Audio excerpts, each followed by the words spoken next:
Hi, I'm Grace. I'm 62 years old, and until 3 months ago, I thought I knew my son.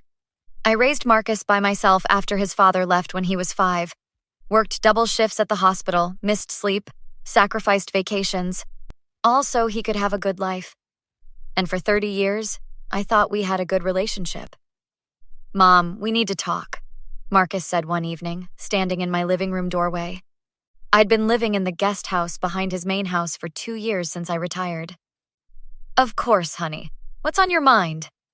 I set down my knitting. It's about Karen, his wife. She's been feeling uncomfortable with you being so close. Uncomfortable? Marcus, I barely see you two. I stay in my cottage most days. That's not the point, Mom. His voice had an edge I didn't recognize. She feels like you're always watching, always judging.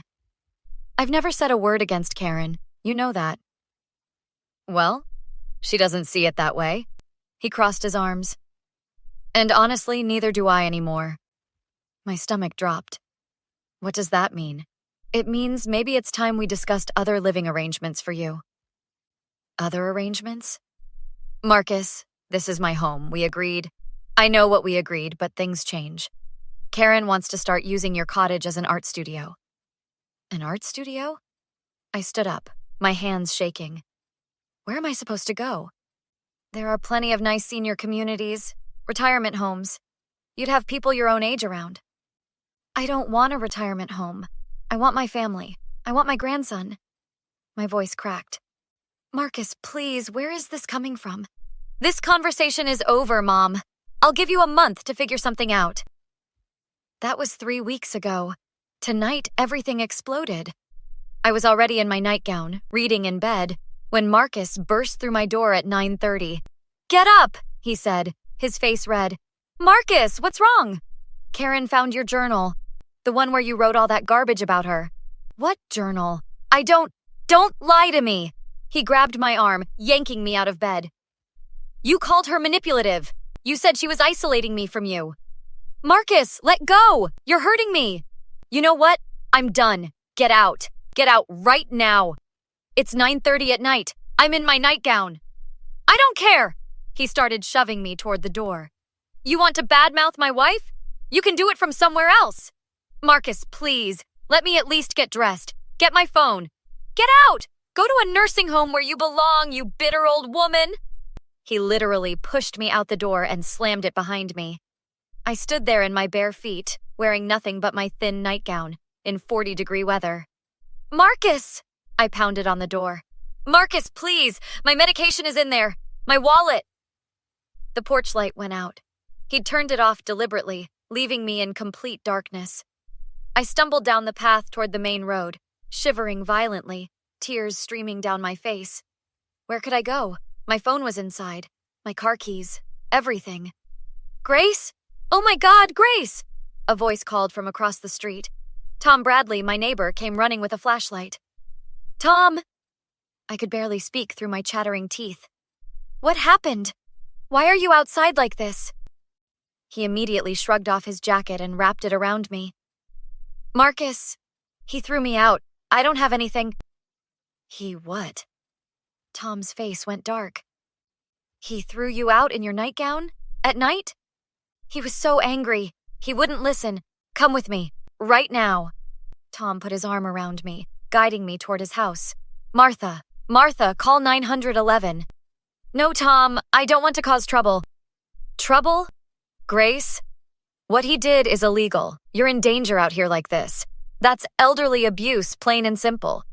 Tom's wife, Martha, had me wrapped in blankets on their couch within minutes, pressing hot tea into my hands.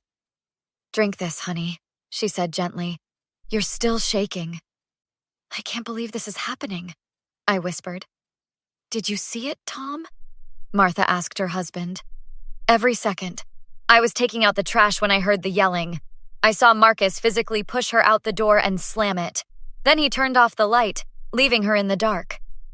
The doorbell rang. 2 police officers stood on the porch. Someone called about a disturbance? The female officer asked. Yes, come in, Tom said. This is Grace Holloway. Her son threw her out of her home tonight with nothing but her nightgown. The officer, whose badge read Chen, knelt beside me. "Ma'am, can you tell me what happened?" I explained everything, my voice shaking. Officer Chen took notes while her partner, Officer Rodriguez, stepped outside to make a call. "And you witnessed this?" Chen asked Tom. "Every bit of it. I have a ring camera on my porch, too. It caught the whole thing. You can hear him yelling at her to go to a nursing home. See him physically forcing her out." "That's good," Chen said. "Mr. Bradley, we'll need that footage. Miss Holloway, what you're describing is elder abuse. Forcible removal from your residence, endangerment, possibly theft if he's withholding your property." "But it's his house." "That doesn't matter. You established residency there. He can't just throw you out, especially not like this. What he did tonight was criminal." Rodriguez came back in. "I spoke with the sergeant. We need to retrieve Miss Holloway's belongings, especially her medication. That's withholding necessary medical items from a dependent elder." "I don't want Marcus arrested," I said quickly. "He's my son." "Mom would say that," a new voice interjected. My younger daughter Sophie rushed through the door. Martha must have called her. "But Mom, you need to stop protecting him." "Sophie..." "No, listen to me." Sophie sat next to me, taking my hand. "I didn't want to say anything before because you seemed happy, but Karen has been poisoning Marcus against you for months. She wants you gone so she can take over your cottage." "How do you know that?" "Because she told me. 3 months ago, she pulled me aside at Christmas and said, 'Your mother needs to find her own place. She's cramping our style.' When I defended you, she said Marcus agreed with her." "Why didn't you tell me?" "Because you loved living near Marcus and your grandson. I didn't want to hurt you. But Mom, this has gone too far." Officer Chen stood. "Miss Holloway, here's what's going to happen. We're going to get your things. You'll document everything missing. Then you're going to file a formal complaint." "I really don't think—" "Grace," Tom interrupted gently. "I've known you for 15 years. You're one of the kindest people I've ever met. What Marcus did tonight was cruel and illegal. You deserve better." Martha nodded firmly. "Your son put you in danger. What if Tom hadn't seen you? You could have frozen, fallen, anything." Sophie squeezed my hand. "Mom, Marcus needs to face consequences. This isn't the first time he's hurt you, just the first time there were witnesses." I looked at all their concerned faces and felt something shift inside me. They were right. I'd spent my whole life making excuses for Marcus, smoothing things over. "Okay," I said quietly. "What do I need to do?" 2 officers accompanied us to Marcus's door. He answered in his bathrobe, looking annoyed. "What's this about?" "Mr. Holloway, we need to retrieve your mother's belongings," Officer Chen said. "She can get them tomorrow." "No, sir, right now. Her medications specifically." "She's fine. She's just being dramatic." "Mr. Holloway, you forcibly removed an elderly person from their residence without proper notice, in inadequate clothing, in cold weather, while withholding medication. That's elder abuse. We can do this the easy way or the hard way." Karen appeared behind Marcus. "What's going on?" "Your husband threw his mother out in her nightgown tonight," Officer Rodriguez said flatly. "She was being disrespectful," Karen said, crossing her arms, "writing terrible things about me in her journal." "I never wrote anything," I said, my voice stronger now. "I don't keep a journal. You made that up." "You're calling me a liar?" "Yes, actually I am." Marcus's face reddened. "Mom, don't start." "No, Marcus, you don't get to talk right now," Sophie cut in. "You threw our mother out in 40-degree weather with no shoes, no coat, no phone. She could have died." "Oh, please, stop being so dramatic." Karen rolled her eyes. "There are houses all around. She was fine." "That's not the point." Tom stepped forward. "I watched you through my window, Marcus. I saw you shove your mother. I heard you scream at her to go to a nursing home. My camera recorded all of it." Marcus's face went pale. "You're spying on me?" "I'm documenting abuse. There's a difference."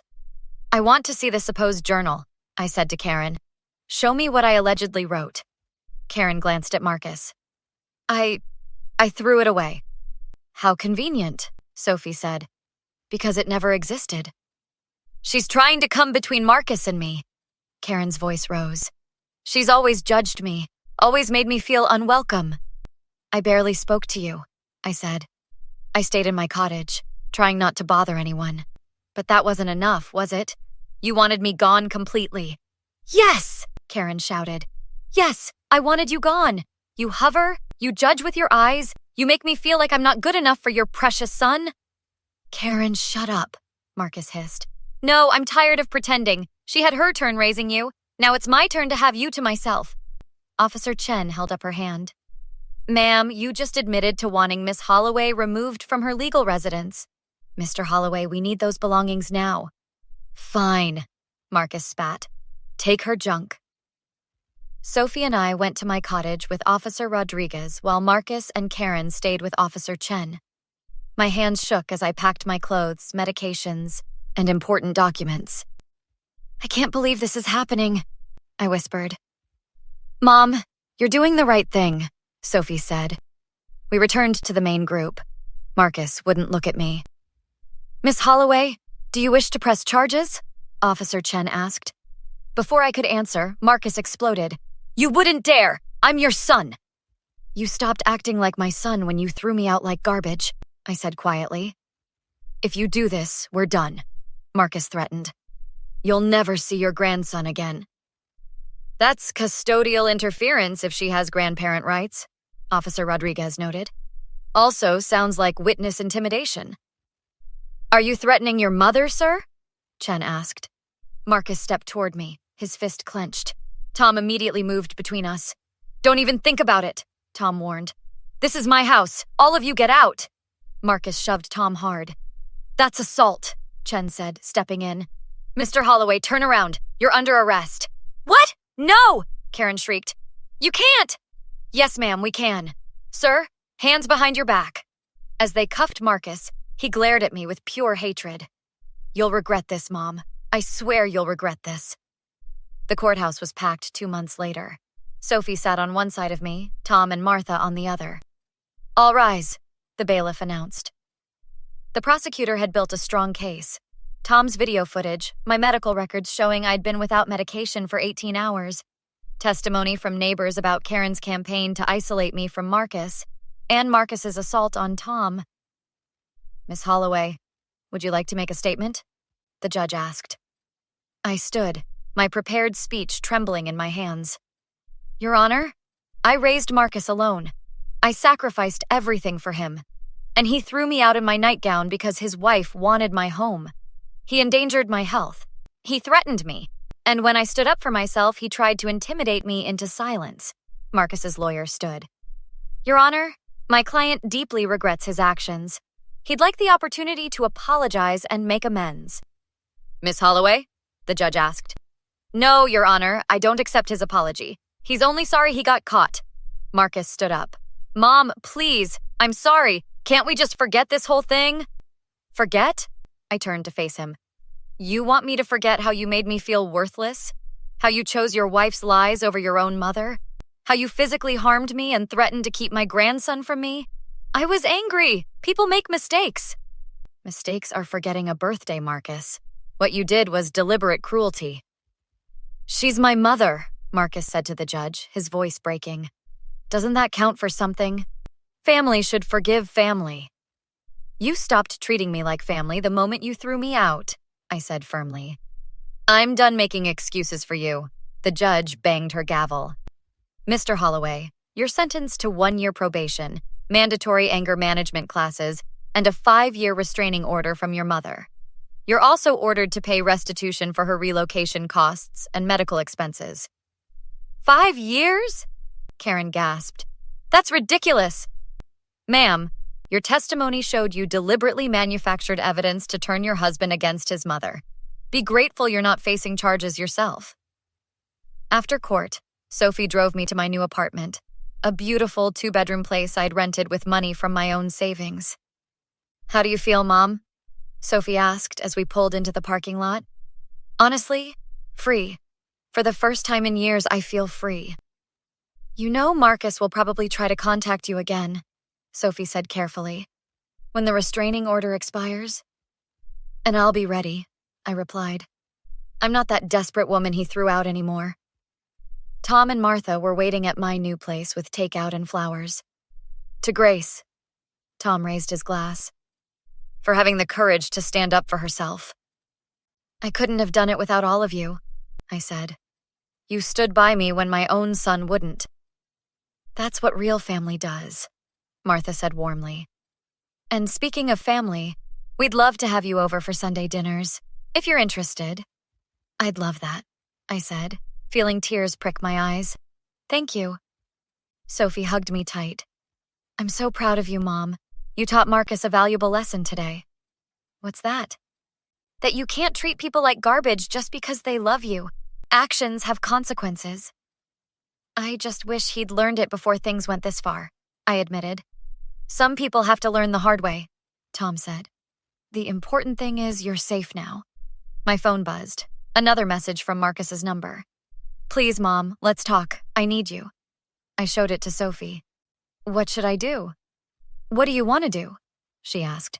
I thought about it for a long moment, then blocked the number without responding. No more, I said firmly. I deserve better than someone who only values me when they need something. Amen to that, Martha said, squeezing my shoulder. Have you ever had to stand up to a family member who betrayed you? How did you handle it? Drop your story in the comments below.